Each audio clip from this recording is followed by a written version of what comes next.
Once upon a time, there was a girl, and she had such beautiful and long hair that everyone who saw her could not take their eyes off. The strands were so light, just golden. Therefore, they called her Goldilocks. For all her beauty, she was a very naughty little girl. Mom always allowed her to walk in the yard, but ordered her not to go into the woods behind their house. Goldilocks was very interested to know what is in that forest. And so, while Mother did not see, she somehow left the house into the forest. The girl walked for a long time in the forest. Either he finds a berry, then looks at a beautiful flower, then listens to how the birds sing. So she got lost in the forest. And suddenly she saw an unusual house in a clearing. Goldilocks approached him quietly. I walked around but did not see anyone. She knocked on the door, but no one answered. Then she knocked harder, and the door opened itself. Goldilocks entered cautiously. 3 bears lived in that house. One bear was dad big and shaggy. The other was a mother bear. It was smaller. The third was a little bear. The bears were not at home because they had gone for a walk in the woods. The girl entered the room and saw 3 bowls of porridge on the table. The first bowl, the biggest one, was the daddy bear. The second bowl, the smaller one, was the mother bear, and the third, the smallest, was the bear cub.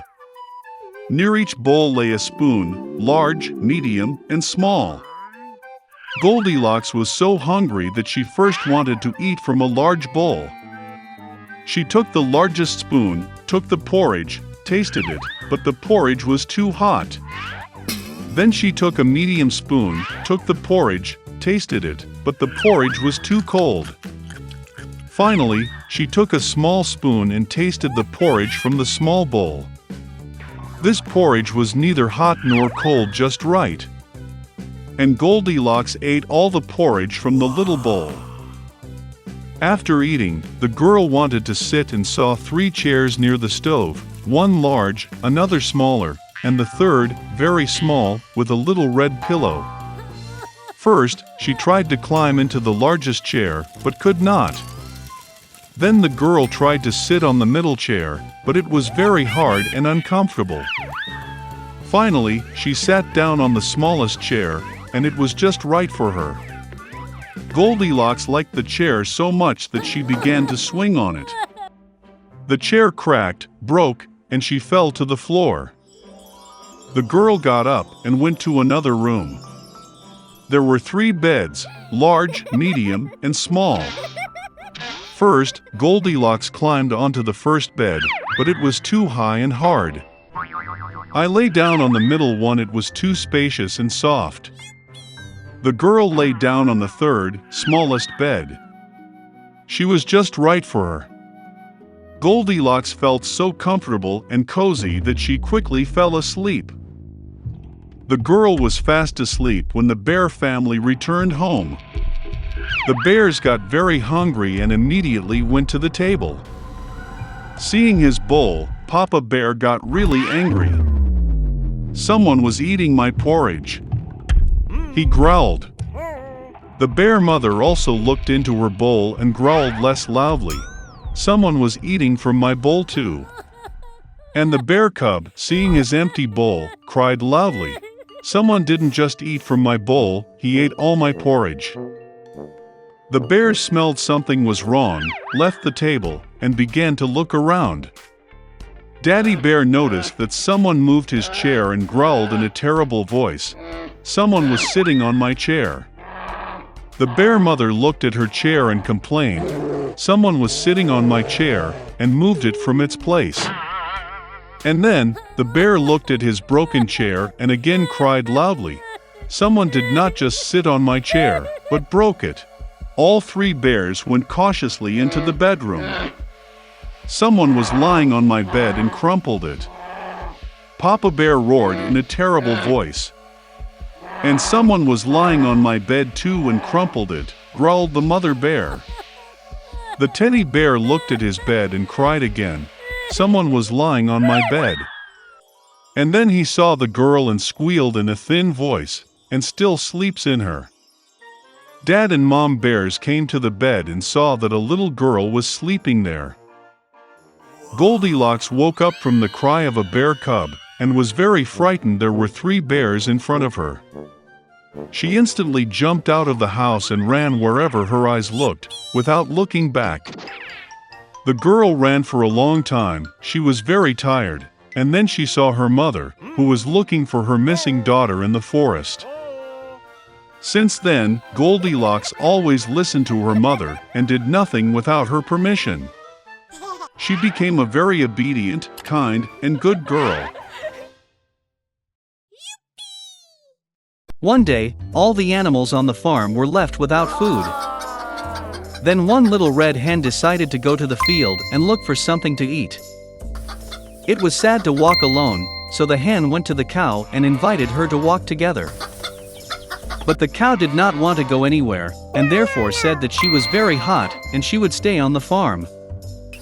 Then the chicken went to the pig, but she did not want to leave her cool puddle. So, the chicken decided to ask the dog for help, but he wished to stay in his booth. Finally, the chicken went to the duck. After a short thought, she also refused to leave the pond.